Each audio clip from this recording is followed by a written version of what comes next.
I'm on my way to God's World, to the video store. I'm going to drop off my books today. They are allowing me to bring in 5 books on consignment. So I need you to go in God's World and request a book from me, which is entitled Saved But Not Innocent. I'm driving there now. It's like 11:35 on a Monday morning. I've been excited all weekend since I spoke with them on Friday, and they told me that I can come and bring my books. It's a very exciting time for me in my life right now, and I'm hoping that this book will inspire other young ladies, you know, to live differently if you're living something that later on you may be ashamed of or, you know, possibly regret. I know when I was young I was having a lot of fun, a lot of fun. But at the end of the day, when no one was around, I regretted a lot of the decisions that I made, a lot of things that I did. I regretted it. I may not have admitted it openly, and it may not seem like it to certain people, you know, because I was just so out there. But I did. I regretted the decisions that I made. I remember one time, you know, I was liking this guy, and he told me, he said, "You cool and all, you all right," you know. He said, "But I don't like a girl that everybody knows." You know, it's like when I get ready to introduce y'all, you done already said hi. So it's like, dang, you know, that really stuck with me. It really made an impact on me. But before that, you know, you think it's cool to go out and know everybody, and everybody is cool, and, you know, everybody know you breed dogs and you sell dogs, and, you know, they just know you the cool girl on the block, you know, so you just thinking it's cool, you know, everybody get along with you, everybody know your kids, you know, you thinking it's good, but it's not always good. It's not always good. Basically, my book talk about the choices that we make and the outcome that most people don't know about. You know, like I said, I did a lot of things out in the front, out in the open, you know, that people saw, but on the inside I was crying. You know, I had several guys, and each guy I just really was hoping one would love me and one would respect me and treat me right, and I would be the wifey. It didn't work like that, you know.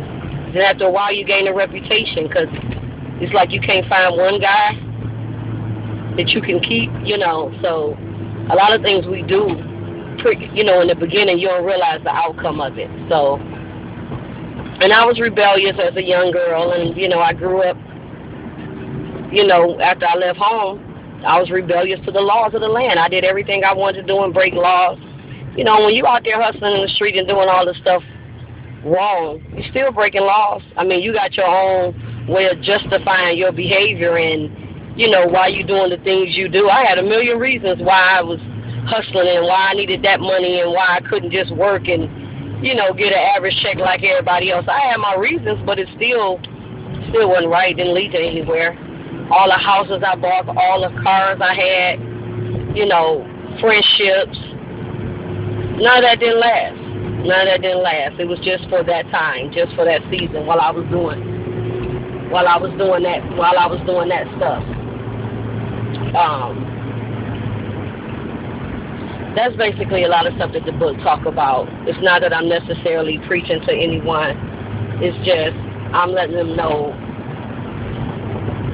later on down the line the effects of the things that we do when we're young, the effects that it have on you and also on your children. You know, I smoked weed all day in front of my kids, but didn't want them to smoke weed. When I found out they were smoking weed, I was shocked, like, dang, I thought I raised them better than that. But actually, hell, I wasn't no example. You know, I tell my kids to get married and live holy, because that's what the Bible say, but,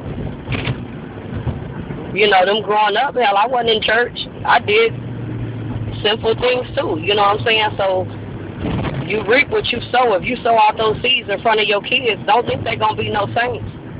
You know, they seeing what you do. If they seeing that fast money come in and you don't have to work, you don't have to do nothing to make nothing work, you know, you ain't got to go to work, and you ain't have to, you driving without no license, they going to do the same thing. They going to do the same thing. So, you know, a lot of people say, do as I say and not as I do. That don't work. That don't work. That don't work, because we all human. We got our human nature. And a lot of stuff we do is the result of what we saw our parents do. You know, my father was in and out of jail. I was in and out of jail. You know what I'm saying? My father hustled, and that's what I did. You know what I'm saying? My mother worked, but I did more of my father's doing. You know, things that my father did. It looked easy. It looked fun. You know what I'm saying? I wanted to be popular. I wanted to be noticed when I went somewhere. You know what I'm saying? Then you get older and you realize all that stuff, your behavior comes from what's on the inside of you and the lack. You know, I look for love. I look for affection because I didn't get that home. You know, my mother thought I was strong and independent and I'll be all right. But no, I wanted attention. I wanted attention for real. So, go to God's World, purchase my book, Saved But Not Innocent. Go on my website, www.savedbutnotinnocent.com, and let me know what you think.